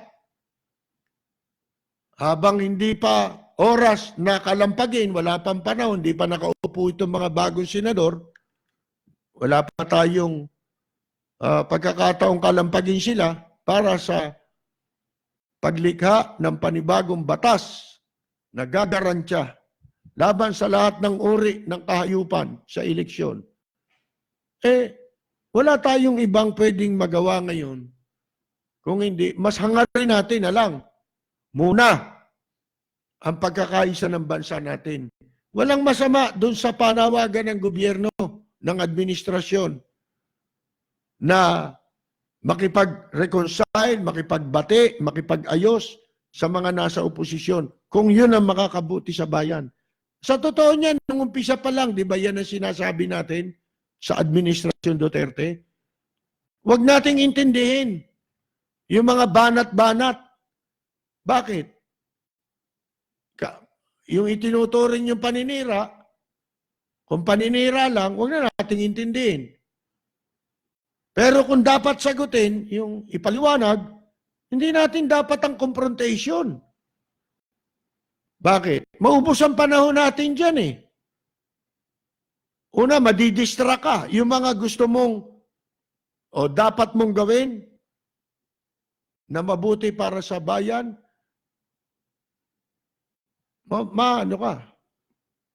Hindi mo magagawa. Bakit? Puro inatupag natin, pagsagot na lang sa banat, kahit hindi totoo. Tapos, hindi rin maganda yung sinasabi ng mga tahol ng tahol, makapagsip-sip lang. Tinan niyo si Mocha Uson. Ano nangyari sa kanya? Di ba nung nawala siya, malaking ginhawa na rin sana nawala sa gobyerno ni Presidente Duterte. Nakatulong yun, yung pagkawala ni Mocha Uson. Bully yan eh. Mambubuli. Hindi ganoon. Hindi ko mo masama yung iba, iniisip mo masama yung iba, hindi na sila kasali sa Pilipinas. Hindi naman tayo may-ari nito, hindi niyo naman nabili ito. Di ba? Kaya pag nanalo ang isang kandidato, wala siya magagawa kundi tanggapin niya lahat yan. Bakit? Bumoto man sa akin yan at hindi, siniraan man ako yan at hindi. Dapat paglingkurin ako pa rin yan eh. Di ba? Kasama yan eh. Alam nga naman gumawa ako magpatupad ako ng mga proyekto. Oy, etong karsadang pinagawa ko, kayo dadaan dito Ang padadaanin ko lang dito, yung mga bumoto sa akin. Ganun ba yun? Mga kaibigan. Ito, nagpagawa ko ospital. Ito, bawal lang magpa-ospital dito na hindi bumoto sa akin. Pwede ba yun? Di ba? Si ERAP, ginagawa yun. Mga kaibigan, katunayan, nagbibigay siya ng orange card dati nung unang upo niya, di ba? Pag walang orange card, sisingilin ka sa ospital. Pagbabayarin ka. Public hospital yun.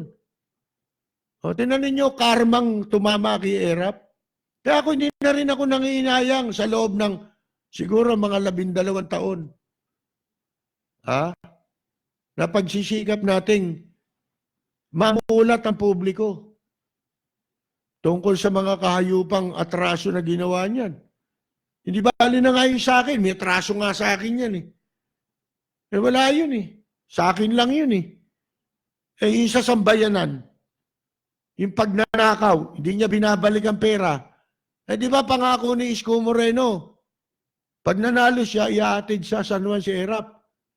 Teka muna. Saan mo ihatid yan? Dapat sa kulungan mo ihatid yan eh. Imbestigahan mo yung mga katiwalian dyan. Ito, pinakahuli yung GSIS.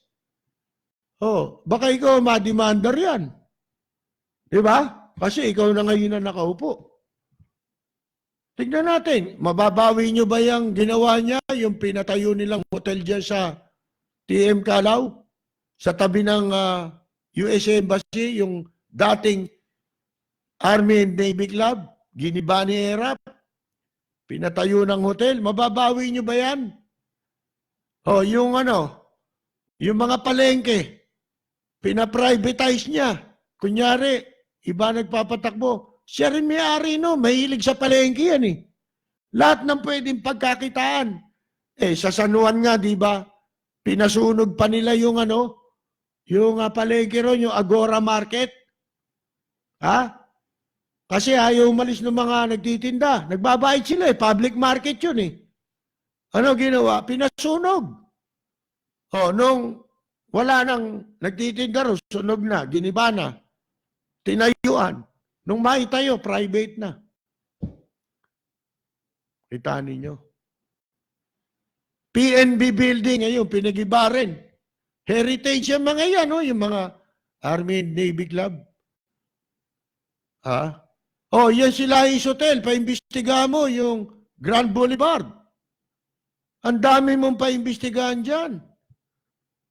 Tingnan natin kung talagang totohanan ang kami susuporta kami basta maganda, basta sa ikabubuti.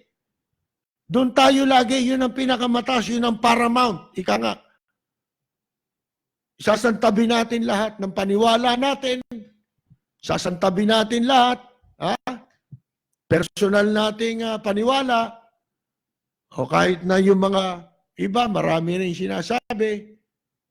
Santabi na muna natin yan. Kalimutan muna natin yan. Ipakita ninyo. nagagawa kayo ng kabutihan o ang gagawin ninyo ay para sa higit na ikabubuti ng mga taga Maynila. Yun lang naman eh.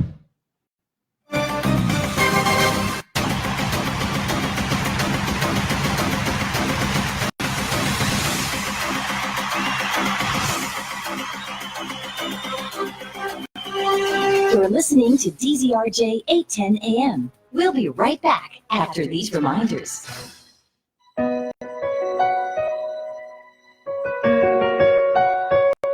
Hello everyone, sa lahat po ng mga nakikinig dito sa programa ng Power to Unite with Elvira sa DZRJ 810 AM Radyo Bandido, we wish to remind you, meron na po tayong bagong time slot. It's from 5 p.m. to 7 p.m. every Saturday. So sana tuloy-tuloy po ang pagsusubaybay sa amin. Hanggang sa muli dito po sa Power to Unite with Elvira.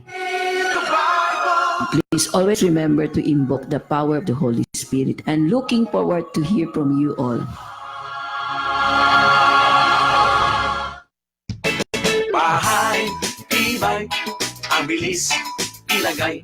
Isang araw lang siya, may bahay ka na. Jacinto Steel Bahay Tibay Stormproof Steel Houses. May lupa ka. Isang araw lang, may bahay ka na. For as low as 145,000 pesos only. Bumagyo man o lumindol o bumaha, basta may lupa ka. Isang araw lang siya, may bahay, tibay ka na. Call or text 0917-875-1867 or email admin@jacintocolor.com. Balita, impormasyon at mga isyong may kinalaman sa bayan. Lahat isisiwalat ng walang takot. Lilinawin, hihimay-himayin, matapang, ngunit malalim at makatotohanang komentaryo sa Lapid Fire. Lapid Fire, kasama si Percy Lapid.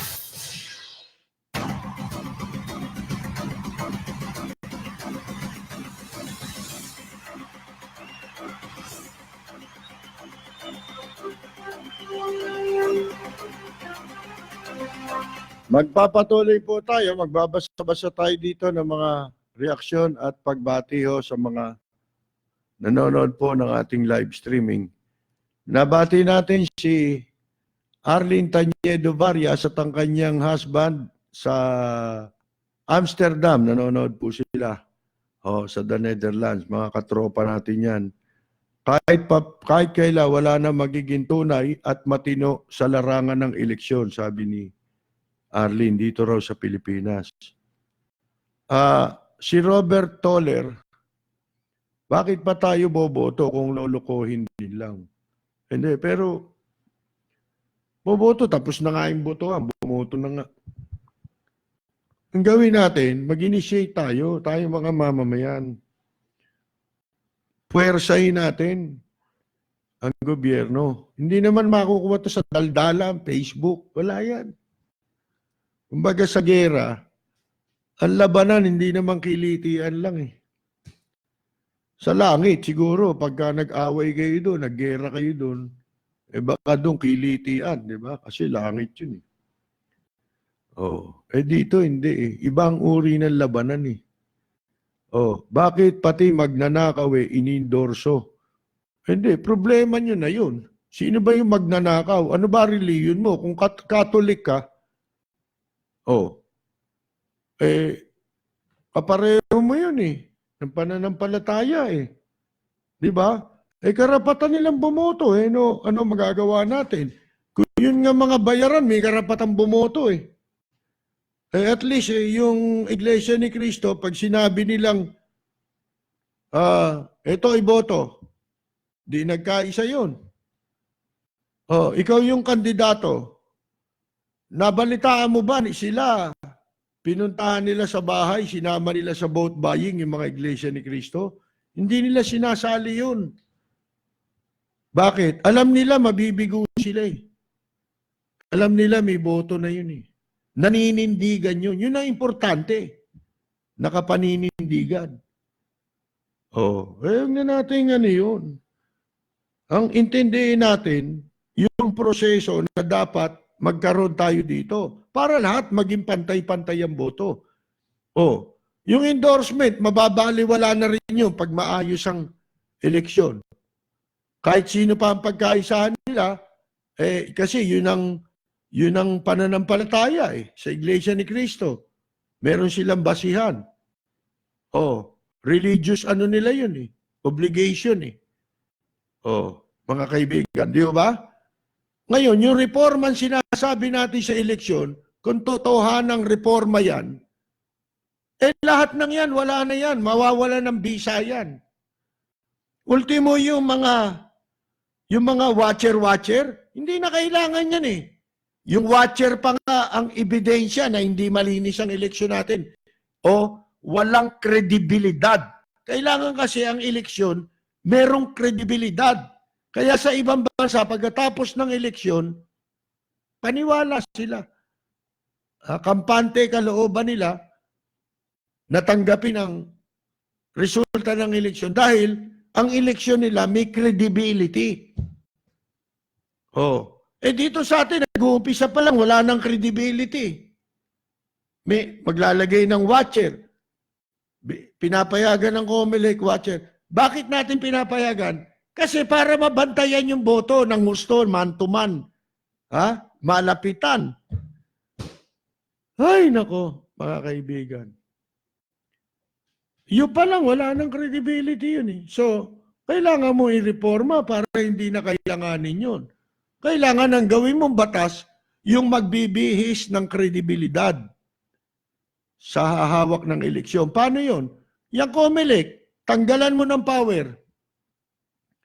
Yang COMELEC, mananatiling COMELEC na sila na lang ang magiging trabaho na lang nila magbilang ng boto.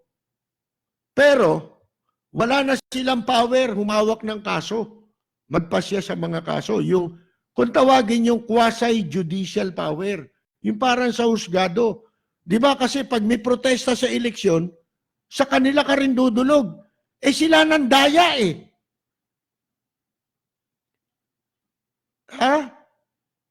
Kasabwat sila sa pandaraya. Di dapat pag may dinimanda ka, may pinotesta ka, kasama sila.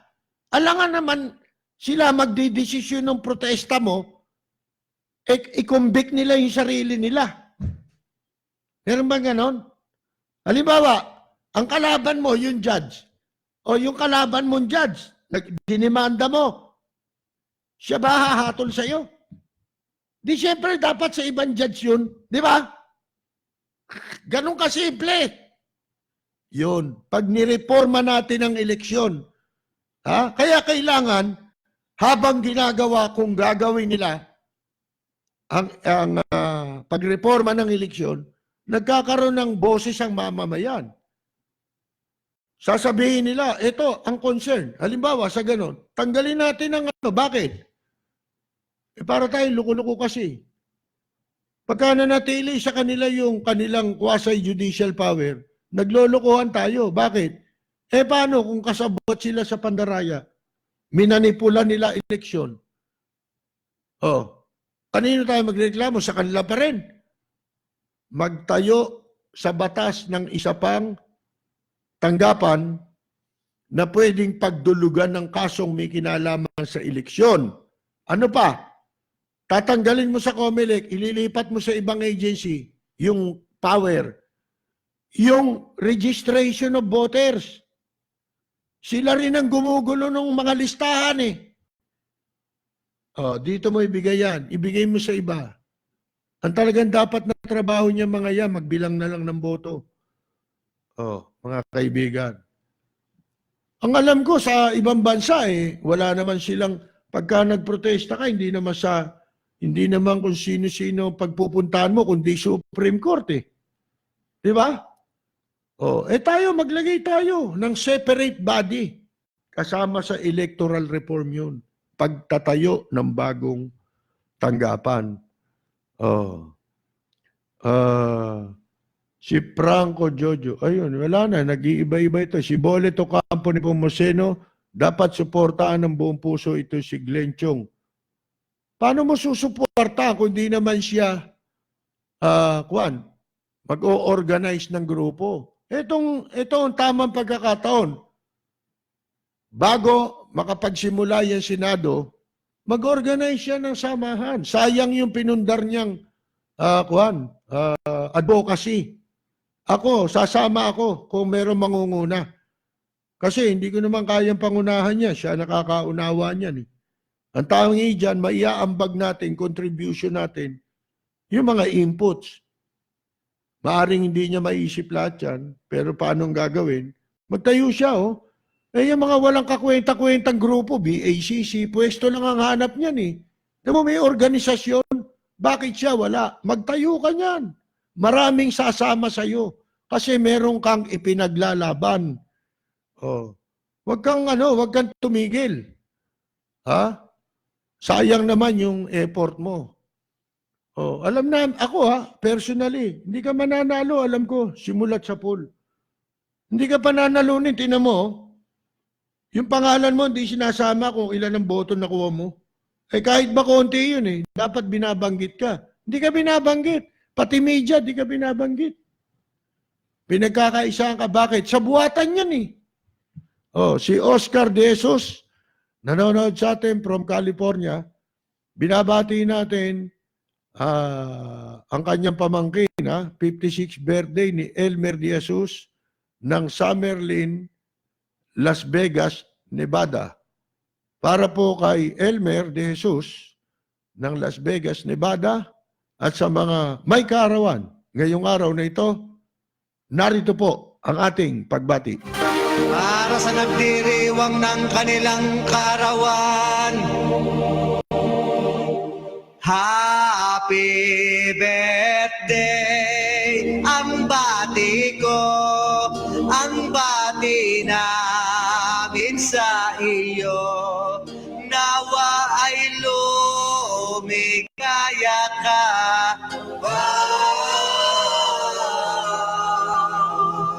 At abutin mo pa sana ang maraming kaarawan.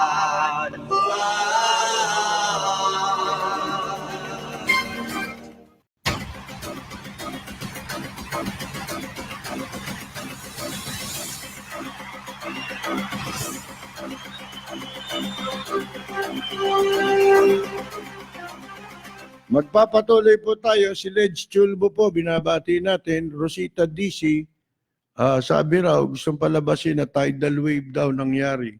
Sabi ni Angara, Duterte tidal wave. Ha? Ewan ko. Kwentahin nyo. Tignan ninyo. Halimbawa, hindi nadala yung mga administration candidate, hindi nadala halimbawa ng Iglesia ni Cristo. Pangilan yung mga yun? Di ba? Maaring pumasok si Bongo. Kung yung ranking na yun, walang manipulasyon yun, pasok siya. Hindi nga lang siya number 3. Di ba? Kaya pinagtataka ko, bakit yung kay Lito Lapid kakaiba? Survey, ang taas. Hanggang sa kauli-ulihan. Tapos, wala pang pasya ng INC noon. Nung nagkaroon ng pasya, bumagsak. O di may lukuhan. Lukuhan yung survey. Di ba? Kaya dapat, pati sa eleksyon, sa reforma ng eleksyon, pinagbabawal na yung survey. Wala na yan. Meron nagsasabi kasi, wag na raw bumoto. Ito nga, sabi ni Arlene Barriasok, mga hindi solusyon yung hindi na kayo boboto pa susunod sa mga pamangahalalan dyan sa Pilipinas. Ang pinananawagan ko, ayun nga, tama yun, yung magbuklod tayo. Kasi walang magagawa kung watak-watak tayo. Yung hindi pagboto, sayang Ako naisip ko, di ba, minsan naimungkahi ko, ang tanging paraan lang, i-boycott mo. I-boycott mo man yan. Ha? Di yung mga walang hiya, panalo. Automatic na, panalo na sila. Kasi walang bumoto sa kanila. Sila lang bumoto, panalo ka na Di ba? Hindi yun ang tama. Kasi yung pagboto, ano yun tungkulin natin Tayo dapat ang pumipili. Pero yung pagpili natin, yung kapangyarihan at karapatan natin sa pagpili ng dapat iboto, yun ang winawalang hiya eh. Di ba? Kailangan hindi mangyari yung kawalangyaan nila. Di ba? Hindi ho yun dapat. Pinapakialaman eh, yung boto natin eh. Yung ating pasya eh. Yun ang masama. O, si Rega Salvador, Cobadis Pinoy, saan pupunta Pinoy? Valdez Roseche, na nasa Athens, Greece, nanonood po sa atin. Good evening sa inyo. Si Katropang June Di Valencia nanonood. Hindi ko na mabasa, mabilis ang pagbabago rito. Wala akong dalang cellphone eh, naiiwan ko eh. Sabay-sabay po natin gawin ang ikabubuti ng sambayanan. Tama yun, si Robert Toller. Dapat may gawin tayo, hindi pwedeng comment lang sa Facebook. Pag kami nanawagan ng ganyan, sumama tayo pag mabuti ang hangarin, hindi yung guguluhin lang natin ang gobyerno. Meron naman tayong pinaglalaban eh. Di ba? Mag-rally tayo sa Senado. Yan. Para makarating sa kanila. Bago tayo pumunta ron, organize. Alam natin ang issue. Kaya para kahit sino tanungin, interviewin doon. Ba't ka nandito? Ano isasagot mo? Hindi ko alam eh. Sabi nila eh, narinig ko sa radyo, punta tayo ron. Hindi ganon. Alamin natin yung issue. Di ba? Yung ating paglalaban. Ganon ho yun. Si Andres Bonifacio, sa Michigan, nanonood po sa atin. Baba ko lang to. Si Mike Madela, cancerous na ang Comelec. Kahit anong gamot dyan, di nagagaling. Dapat palitan lahat ng employee dyan. Hindi rin solusyon yun eh. Yung sa pagbilang ng boto, halimbawa, kung yun na lang ang function nila, yun na lang ang gagampanan nilang papel, magtatalaga rin sa batas na pipili ng manpower na gagamitin. Kasi marami yun eh. Marami tayong presinto sa buong Pilipinas. Kung paano paraan ng manual counting din tayo. O kaya computer, pero hindi na ho yan. Sarili na natin. Sariling disenyo ng mga Pilipino na imposibleng madaya. Na nakasulat naman sa batas, malinaw, di ba? Pag nadaya ka, pwede mong idemanda yung bumilang. Comelec, bumibilang, di ba? Didemanda mo sila sa ibang tanggapan, ibang agency ng gobyerno na merong quasi-judicial power. Si Emil Kisapata, nanonood po sa atin from Hong Kong. Si Rudy Santos ng California, dating membro ng bandang Horoscope Collect at Select ng Comelec ang mga nanalo. Si Rosita DC, baka gusto ng Comelec magbayad na malaki, gustong pumasok sa Magic 12. Parang ano yun eh. Yung mga hindi pa nakababayad, bukas pa. Ang tindahan, bukas pa yung cashier. Nandiyan pa ho yung kahero natin. Mangyari lang na magbayad na kayo. Para hindi kayo madeklarang talo. Yan po. Yung watchers po kasi legally bribe yan. Tama. Hindi ba vote buying yung watcher? Alam nga naman, kinuha ko yung watcher, boboto sa kalabang ko. Ako nagbayad ng 3,000 sa kanya. Di ba? Kagaguhan eh. Yun ang number 1 mali eh. Yun ang number 1 ebidensya na walang credibility eleksyon, yung watcher. Si Rogie Tortal ng Cebu. Pinabati po natin. Si Gary Mann, nanonood din po sa atin sa Japan. Si Lorette Cruz Tokita, watching from Tokyo, Japan. Si Paul Manpunsal sa Dubai. Binabati natin sila. Si Medonia Parol Lamboy. Binoto ko si Glenn Chong. Oo nga, binoto, pero hindi sapat yung boto natin. Kita ninyo, pati yun, sa Facebook din malakas si Glenn Chong kasi wala siyang pambayad na komersyal, di ba? Kaya hindi siya makapasok. Tapos pag may forum, di naman sila iniimbita.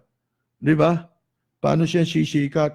Ngayon, sisikat ka kung gusto mong talagang totohanan maging senador, pagsikapan natin pare-pareho, sasamahan ka namin. Paghandaan natin yan. Hindi pwedeng kay Mocha ka umasa. Tignan mo si Mocha, inasahan mo, hindi nanalo. May 2% lang ang kailangan niya. Isip mo, hindi pa siya makakuha nun. 2% ng kung ilan yung bumoto. Walastik, di ba? Si A.G. Bistal Magalona, binabati natin.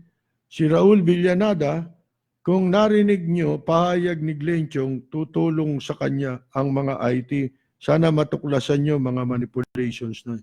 Oo, pero bago yan, kailangan magtayo siya ng organization. Hindi pwedeng sabog tayo rito. Hindi Facebook ang itatayo natin. Itatayo natin organization. Organize, di ba? Dapat nga organize. Si Nick Mozo from Toronto, Canada, nanonood po sa atin. Si Valdez Roseche, need talaga magkaroon ng electoral reform. Dapat yan ang isabatas nila. Si Josie De Silva Ignacio ng Canada, basta ako, Ka-Percy, I exercise my right to vote. Bahala na ang mga kinaukulan, gumawa ng aksyon kung ano ang nararapat. Nilusob ng DTI at BIR at MBI mga restaurant ng mga inchik na hindi raw tumatanggap ng Pinoy na customer. Dapat lang. Ano ginagawa ng DILG? Unang in the first place, paano nagkaroon ng mayor's permit yan? Di ba under nila local government?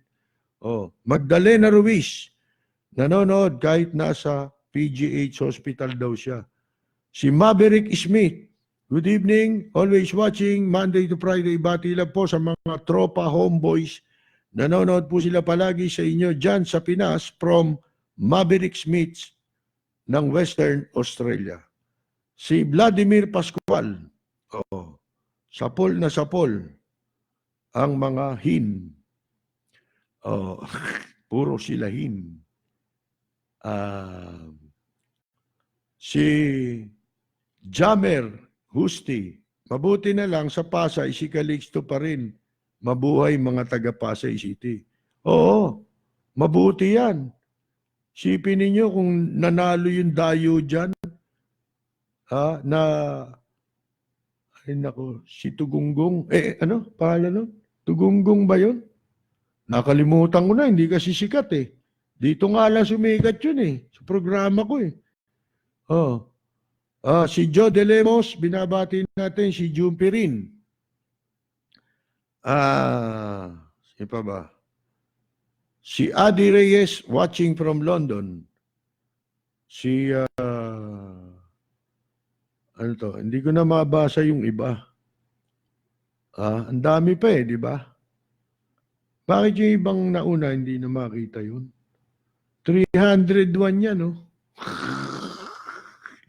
Yung comments na yan, matsigwapito Yun ang pag-aralan mo yung paano natin mababasa. Hindi ko kasi dala yung cellphone ko, wala tayong backup na basahan, di ba? Yung iba, nando naman, di ba? Naka-retain doon yung iba. Ito, mababasa na lang ito mamaya pagtapos na programa. Lahat yan. Minsan, nawawala pa, napipilter pa Si Lloyd Dantes Casal,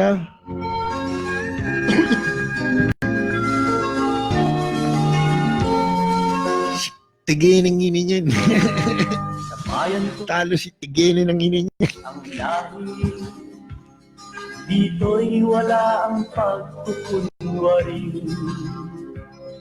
Hindi padadaig, sadyang kilala sa daigdig. May pagkakaisa sa bawat nais. Ang bayan ko'y punong-puno ng yaman. Bakit ito'y kailangan pang iwanan? Hindi nga ba't anong sarap mabuhay ng buong ganap. Sa bayan mo, sumapit man yaong wakas. Dito sa bayan Mga kaibigan, wala naman po tayong oras. Diyan po tayo pansamantalang muling magpapaalam. Salamat po sa lahat ng mga nakinig ng ating palatuntunan dito po sa makasaysayang bilan ng DZRJ 810, ang Radyo Bandido. Sa lahat po ng nanood ng ating pong live streaming sa FB, sa pangalan ng ating macho guwapito, ang magandang lalaki, ang ating idol, si Ariel. Ito po si Percy Lapid, babalik po bukas sa ganito ring oras at impilan. Maraming salamat at magandang yumaga! James Jimenez! buong ganap. Sa bayan mo, sumapit man yaong wakas. Dito sa bayan ko, lahat kami pantay-pantay. Walang nang-aabis, ang pag-ibig ay tunay. Dito sa bayan ko, dito'y makikilala mo ang mga kaibigang nagmamahal sa'yo. Dito sa bayan ko, lahat kami pantay-pantay. Walang nang-aapit, ang pag-ibig ay tunay. Dito sa bayan ko, dito'y makikilala mo ang isang kaibigan, ang mga kaibigan, ang bawat kaibigan na totoong tao.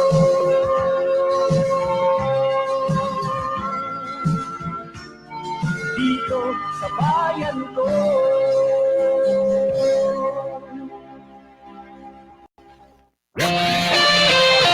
The views and comments of the hosts and guests are not necessarily those of the station. This is DZRJ 810 AM, Radio Bandido, broadcasting nationwide on 50,000 watts, streaming worldwide on facebook.com/DZRJ 810 AM. Radyo Broadcasting Network Incorporated, member KBP, kapisanan ng mga broadcasters sa Pilipinas.